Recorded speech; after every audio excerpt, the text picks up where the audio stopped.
Di kerajaan yang penuh kebahagiaan dan kegembiraan, raja dan ratu hidup. Mereka hanya memimpikannya satu hal, memiliki anak. Ketika mereka sudah kehilangan semua harapan, putri mereka lahir. Dia sangat manis dan cantik. Pada kesempatan ini, sebuah perayaan besar diatur, dan banyak tamu diundang ke istana, di antaranya adalah para penyihir yang baik. Mereka mendapat sambutan yang paling hangat dan ramah. Tetapi raja dan ratu membuat kesalahan besar, mereka lupa mengundang penyihir lain. Dia tidak meninggalkan menaranya selama bertahun-tahun, dan semua orang mengira dia sudah lama meninggal.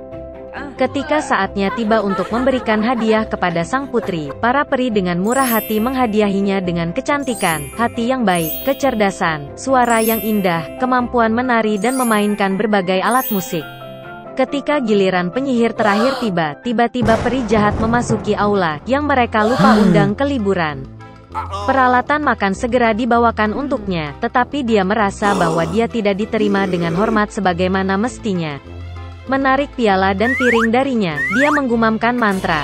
Penyihir itu berharap pada hari ulang tahunnya yang ke-16, sang putri menusuk tangannya dengan spindel, dan karenanya dia mati.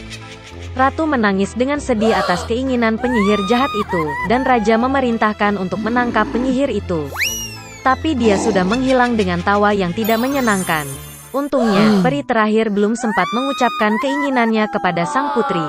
Dia tidak bisa membatalkan mantranya, tetapi berjanji bahwa gadis itu tidak akan mati, tetapi hanya akan tertidur lelap sampai dia dibangunkan oleh ciuman cinta. Raja segera memerintahkan penghancuran semua gelendong di kerajaan. Dan kemudian tibalah hari ulang tahun ke-16 sang putri, hari yang dibicarakan oleh peri jahat. Sang putri tumbuh menjadi gadis yang cantik dan baik hati. Raja memerintahkan 3 penyihir untuk menjaganya. Peri menjaganya seperti biji mata mereka. Pada hari ini, raja dan ratu mengunci gadis itu di sebuah ruangan untuk mencegah kejadian buruk. Tapi sang putri tidak mau dikurung. Tiba-tiba, sebuah pintu muncul di dinding kamarnya, yang belum pernah dilihat gadis itu. Dia mendengar suara aneh di luar pintu. Terbakar rasa ingin tahu, dan tidak tahu apa yang menunggunya, gadis itu memasuki dirinya. Pintu menuju ke sebuah ruangan gelap di mana seorang wanita sedang duduk dengan punggung menghadap putri. Dia berputar. Gadis itu belum pernah melihat poros seumur hidupnya. Dia menjadi penasaran. Sang putri pergi ke poros, menyentuhnya, menusuk jarinya dan tertidur lelap. Dan wanita itu ternyata adalah peri jahat yang sangat senang karena mantranya menjadi kenyataan. Sekarang semua orang memanggil putri tidur cantik. Setelah mengetahui kemalangan tersebut, penyihir yang baik hati memutuskan untuk menidurkan raja dan ratu serta seluruh kerajaan sampai gadis itu terbangun. Segera, semak-semak yang tidak bisa ditembus dan semak berduri tumbuh di sekitar kastil sehingga tidak ada yang bisa melewati semak-semak seperti itu. 100 tahun kemudian, seorang pangeran tampan dari kerajaan lain pergi berburu.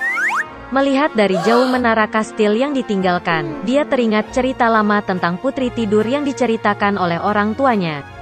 Dan pangeran memutuskan untuk masuk.